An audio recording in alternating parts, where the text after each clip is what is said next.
So today we start off recapping the amazing trilogy that is Back to the Future, starting with the Back to the Future. We start with meeting our protagonist of the story, Marty McFly, and he is entering the house or shop of Doc Brown, who we meet a little bit later on. And there are some cool little Easter eggs in the opening scene, like plutonium and a news report talking about plutonium being stolen, which comes back later in the movie, which is very important. Hmm. Um, but anyways, long story short, after Marty gets blown away by a speaker that Doc built for him, he gets a phone call where Doc tells him to maybe not use that speaker because it's still needs some fine tuning. Um, but he also tells Marty to meet him at Twin Pine Mall at 1 this following morning. Um, Not much detail, but he tells him to meet him there. So after that, Marty goes to school and He's late. things happen. He's late again, and uh, some things happen not really as important, more just little details for the series. Um, we later on we meet his family. Hmm. What a bunch of losers, right? Yeah.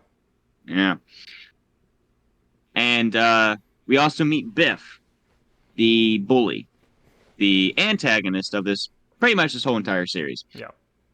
Or someone in his family is an antagonist in this Hmm. movie, but mostly Biff. Yeah.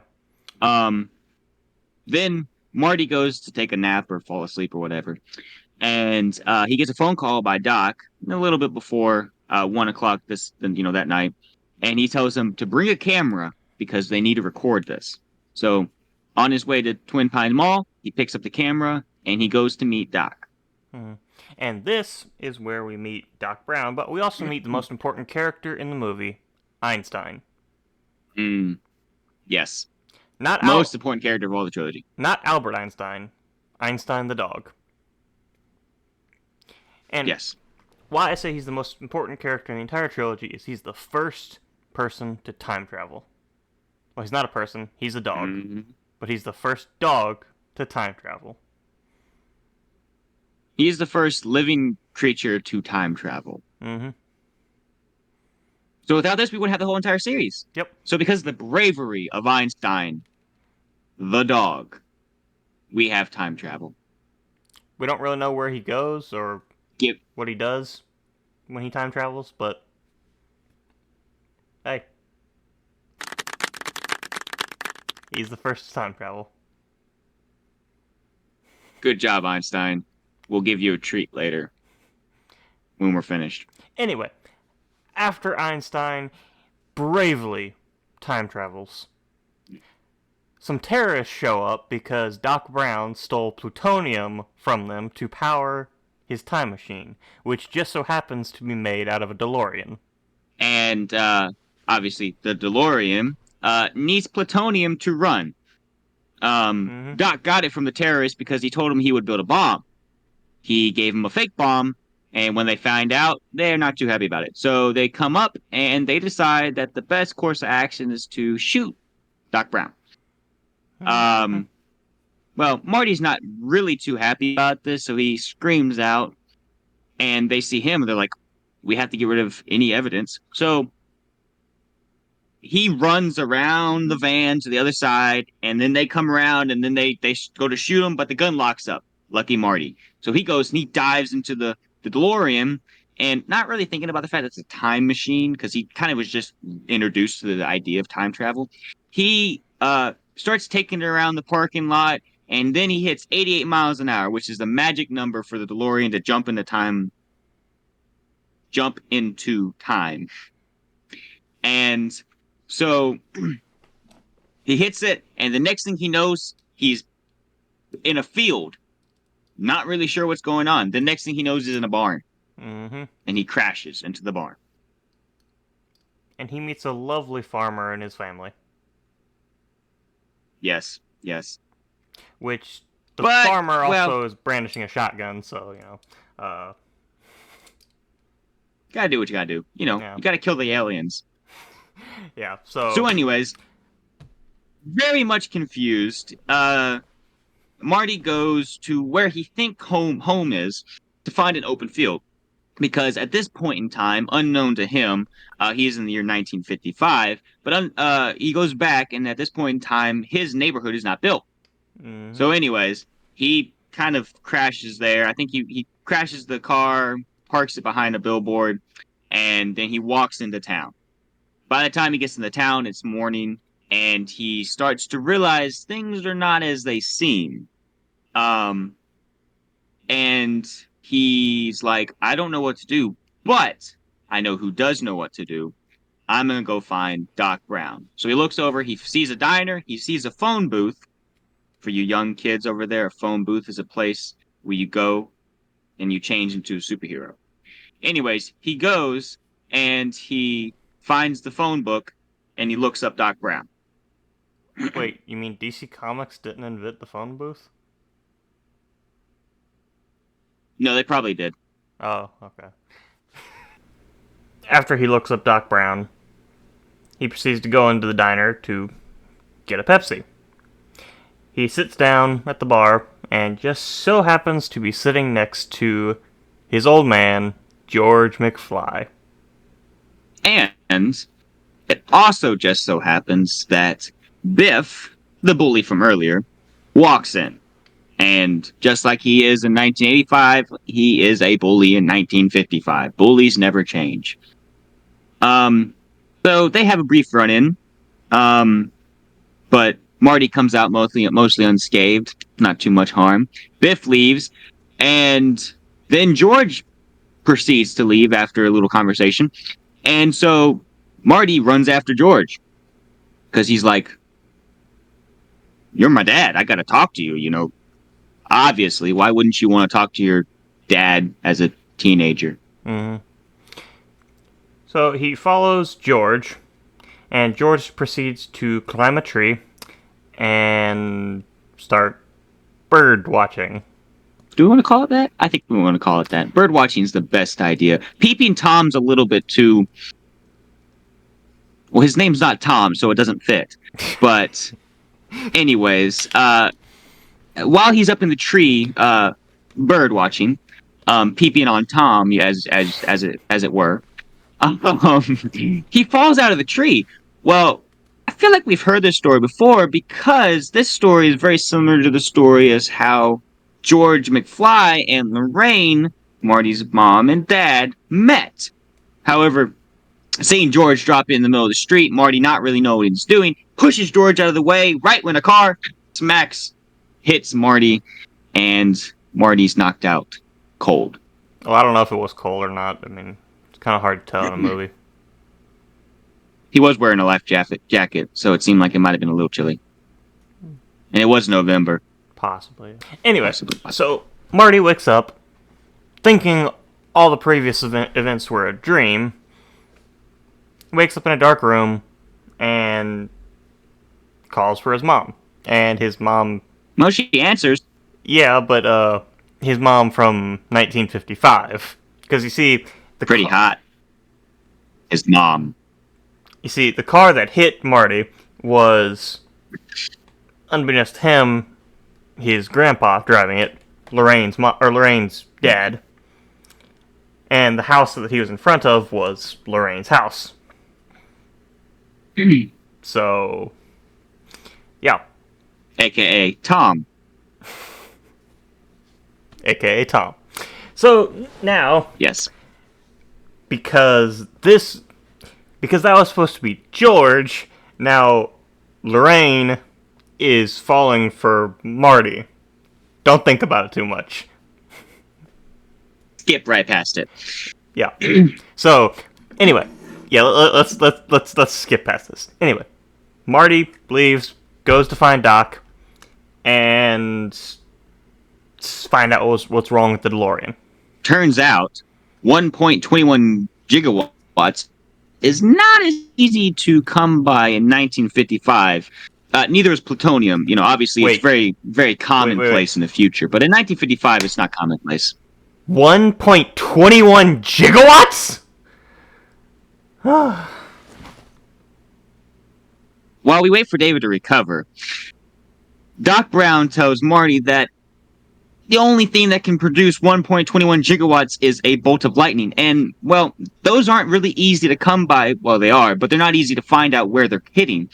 But Marty knows that on that coming Saturday night, that a bolt of lightning is supposed to hit the clock tower because he has a pamphlet for it. And, pamphlets never lie. But anyways, he is from the future, so he would know. So they've hatched a plan that they can make the lightning bolt strike into the DeLorean, sending him into the future. But he has to wait a week. So spending a week in 1955 is probably not going to be too bad. But he can't really do much. He doesn't need to talk to anyone. He doesn't need to associate with anyone, because if he does one tiny little thing, he might just mess up the whole future. So luckily, he hasn't messed with anything, right? Well, about that. Marty prevented his parents from meeting. So now, in this week, he has to introduce them and make them fall in love. Or else he's not going to be around much longer. It can't be too hard, right? I mean, they fell in love once. Yeah, so... It's not like she has some other guy on her mind. About that. You see... You keep saying that. I don't like this. You see, because Marty got hit by Lorraine's dad's car instead of George, she's starting to have feelings for him. Yeah. Also involved in all of this stuff is Biff, because Biff also likes Lorraine.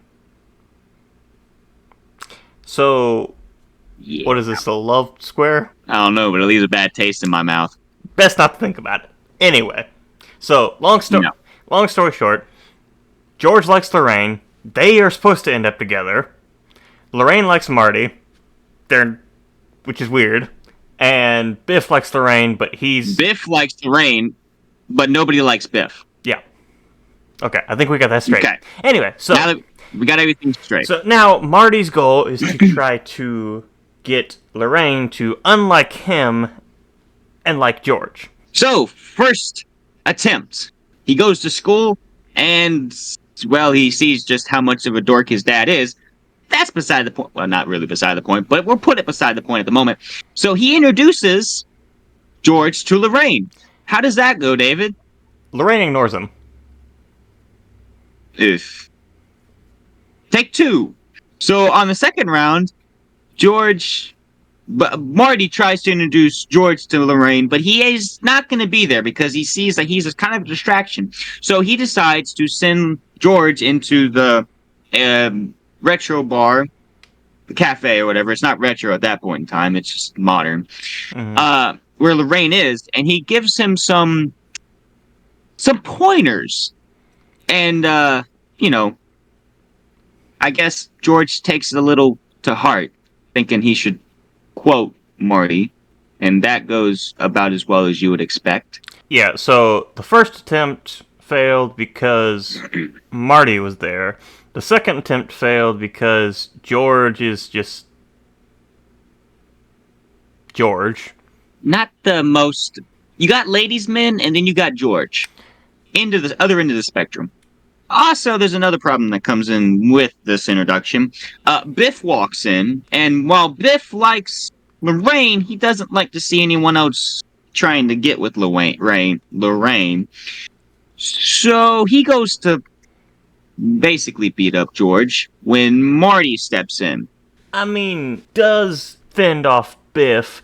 However, it's not really the most helpful because Lorraine is there, and she, sees Marty defending her and George, and you can imagine how that goes. Yeah. So after Marty essentially craps all over Biff, well, puts crap all over Biff, he goes back to Doc's house, and, well, Lorraine kind of follows him. Yeah. So, Lorraine wants to go to this dance at school that's coming up with Marty. And this dance also happens to coincide with the night of the lightning strike. So this is Marty's last chance to get George and Lorraine together. So Marty comes up with this whole plan to do that. He's going to try to take advantage of Lorraine, and George is going to step in and stop it, saving Lorraine. Thus, Lorraine's going to fall for him. However, there's That leaves a bad taste in my mouth. don't think about it too much. However, I don't think it goes quite according to plan, does it? No, not quite. I mean, there's just a little tiny hiccup. So, well, one, Marty has a bit of a hard time hitting on Lorraine. Understandably, being that it is his mother. Yeah. Obvious reasons. But when George is supposed to be making his round to, fake beat up Marty, Biff shows up and real beats up Marty. So when George does finally come around and sees the car, shaking and, someone in there taking advantage of Lorraine, well, it turns out that it's not actually Marty, it's Biff. So... Yeah. So, George walks up to the car all brave because he thinks it's Marty. He's supposed to win that fight. So he's not worried about it. So he opens the car door, only to find out it's not Marty. Now, Biff, however, is a little bit nice in this situation. For once, he does give George a chance to walk away. Although George decides that maybe it's in his best interest. Well, maybe not his best interest, but he likes Lorraine enough to stand up to Biff. And that goes about as well as you would expect. It's not in his best interest, but it is in Lorraine's best interest. Yes. So, while Biff is about to break his arm, Lorraine does try and step in, but obviously Biff's a little bit too big of a match for her. George, seeing this, is overcome with rage and balls his fist up, rears it around, and just clocks Biff, knocking him out cold. Again, we don't really know what the weather was like, but we are assuming. Honestly, who knew he had it in him? I wouldn't have thought. Nobody. Nope. But yeah. I've seen the movie before. I didn't think it. But yeah. George knocked Biff out. Saving Lorraine, and they proceed to go inside to the dance together. Yes. Now, we do need to back up a little bit, because when Biff's goons took Marty off, they threw him in a trunk. Don't think that would be the easiest thing to get out of, would it? Well, would it help if the keys were in the trunk? Maybe. I don't know. Is the lock on the inside of the trunk, too? Of course not. Why would the lock be on the inside? Well, if the key's on the inside, I mean, yeah. Well, I don't know who puts keys in the inside of their trunk. But, anyways, the trunk of the car is actually the car of the band. So after the band runs off Biff's goons, they proceed to try and get Marty out of the trunk. In the process, the lead guitarist is picking it, and he shoves a screwdriver or something up into his hand, cutting his hand, so he no longer can play, which means that essentially the dance is over, and while, yay, Lorraine and George got together, they can't actually have their kiss because there's no song. Not so fast. Because, you see... Nope, end of the movie. Marty just so happens to be a guitarist. What are the odds? Very high, actually. So, Marty plays the song that causes Lorraine and George to fall in love. And they do, right? They kiss, they fall in love, everything's good, right? Well, not exactly, because another guy cuts in and starts dancing with Lorraine. Man, George is really a wimp. I mean, you'd think that he would have been over this by now by punching Biff, but he just walks away. Well, until he does, and then he turns back around, pushes the guy over. A little bit dramatic. I'm not sure if that's on George's part or the guy's part. Either way. And then he takes Lorraine in his arms and he kisses her. And, we all know from movies, because movies are just fact, that one kiss is all it takes to fall in love. Yep. So, with that, Marty is now safe from, no longer existing. Not existing. But he's still stuck in 1955. Ooh, there is that one little thing, yes. Yeah. Oof. But luckily, Doc Brown has been working on a way to get him back. Fixing up the DeLorean and rigging up this whole wire system off the clock tower so when the lightning strikes, he can hit it and get the power to go back to time. So, yeah. Now, before all this, because once Marty gets over to where the DeLorean is, previously he had written a letter to Doc so that Doc knew about what happens back in 1985 about him getting shot. Well, Doc finds this letter a little bit too soon, and he tears it up, telling Marty that he cannot know anything about the future. Well, now Marty has no time to do anything, so he has to hop into the DeLorean and get ready to hit it so that he can get back to the future. He decides to go back a little bit earlier than he left to try to prevent Doc Brown from getting shot by the terrorists.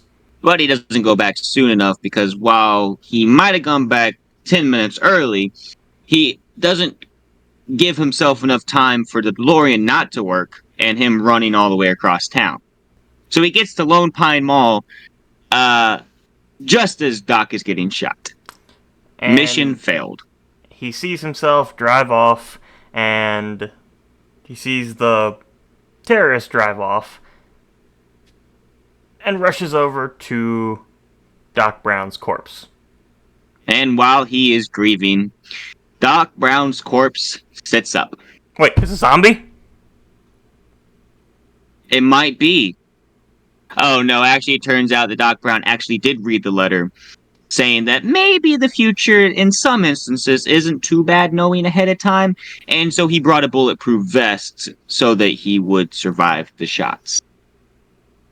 Well, it's kind of lucky that Doc Brown immediately changed his tune on knowing the future. Yes it is. Yeah. But with all that being a happy ending, Marty goes back home and goes back to sleep because it's nighttime. He goes to sleep thinking, all is going to be normal when he wakes up. Well, all's not quite normal when he wakes up, but all's not bad. I thought Marty set the future right. Well, he did, but because of circumstances around him and his, around his parents meeting, George and Lorraine meeting, things changed a little bit. So, George is much more... Let me figure out what I'm trying to say. George is much less of a loser now because of the fact that he punched Biff. And Biff is actually a loser, and for some reason they keep him around after what he did to Lorraine. Never mind. Anyways, so they keep him around to biff the cars, and George is a successful rider, and now Marty has a car. And they really, really like Jennifer, his girlfriend, which I don't know if you've mentioned, but he has one. Yeah, he has a girlfriend. So, Marty and his girlfriend Jennifer are just about to take a ride in his new truck when, out of nowhere, the DeLorean pulls up, runs over a trash can, and Doc Brown jumps out. They have to go back. They have to go forward to the year 2015 because Jennifer and Marty's kids are in trouble. Well, they've gotten themselves into trouble. But that's all we know. And if you want to know more, you gotta watch the next movie. Or just stick around till tomorrow for this recap. Well, guys, I hope you liked watching this video. Please like, comment, subscribe. Let us know what you thought. Let us know what you thought of this new format for doing recaps. We're changing it up a little bit. Trying to do it more live, less scripted. Let us know what you thought. Alright, that's all from me, guys. Peace out. Bye.